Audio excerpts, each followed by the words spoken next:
नमस्कार मित्रांनो, आताच्या क्षणाची सर्वात मोठी बातमी समोर येत आहे। चला तर जाणून घेऊया काय आहे याचा स्पेशल रिपोर्ट। सविस्तर बातमी जाणून घेण्यापूर्वी आपण चॅनलवरती नवीन असाल तर चॅनलला सबस्क्राइब करा आणि बेल आयकॉन प्रेस करायला विसरू नका। मी कुणाचा माणूस हे कोडे उलगडू शकत नाही, कारण हे कोडे उलगडेपर्यंत ते पडलेले असतील, असं जोरदार प्रतिउत्तर मराठा आंदोलक मनोज जरांगे पाटील यांनी प्रकाश आंबेडकर यांना दिले।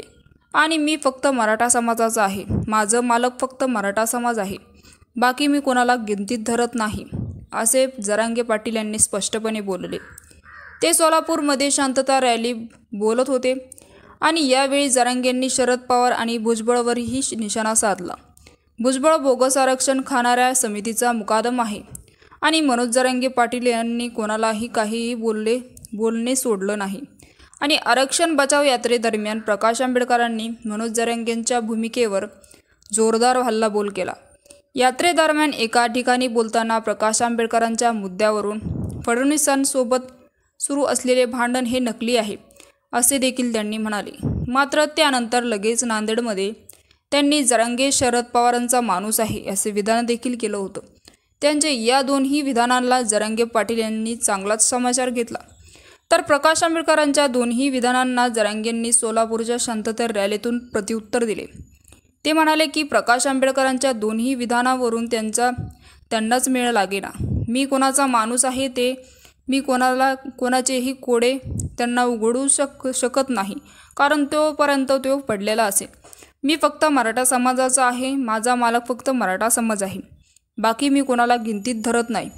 युक्रेन रशिया युद्ध रोखला, मग विनेशबाबत जे घडले तेही रोखण्यासाठी हवं। जयंत पाटलांचा मोदींवर निशाणा। तर यावेळी जरांगेची छगन भुजबळवरही जोरदार निशाणा केला। म्हणाले की छगन भुजबळ आजकाल दिसत नाही। छगन भुजबळांना जो नेत्याच्या मतदारसंघात घेऊन जाईल तो पाडायलाच पाहिजे। छगन भुजबळाला जे घेऊन येतील त्या मतदारसंघाला पाडायलाच पाहिजे। आता नावे घेऊन आक्रमक लावायला त्यांनी सोडले नाही। आणि सोलापुरात रॅलीला संबोधताना जरांगे यांनी शरद पवारांच्या पावसातून सभेवरून भिजून टीका केल्या। ते म्हणाले की मी काही जण पावसात भिजून येण्यासाठी भिजतात, आपण जातीसाठी भिजू। विधानसभेला आपण माणूस देताना एकच माणूस देऊ, समाज जो ठरवेल त्याच्या मागे आपण राहू। मराठ्यांनो फक्त एकोप्याने राहा असा सल्ला देखील त्यांनी दिला। आणि सरकार आरक्षण देण्याच्या मनस्थितीत नाही असं दिसत नाही, त्यांनी म्हणाले। तर मित्रांनो, याविषयी आपलं काय मत आहे आम्हाला कमेंट बॉक्सच्या माध्यमातून नक्कीच कळवा। आणि चॅनलला अजूनही सबस्क्राईब केलं नसेल तर चॅनलला सबस्क्राईब करा, बेल आयकॉन प्रेस करा, जेणेकरून असेच नवनवीन व्हिडिओ आणि राजकीय घडामोडी सर्वप्रथम तुम्हाला या चॅनलवरती बघायला मिळतील। तूर्तास धन्यवाद। जय महाराष्ट्र।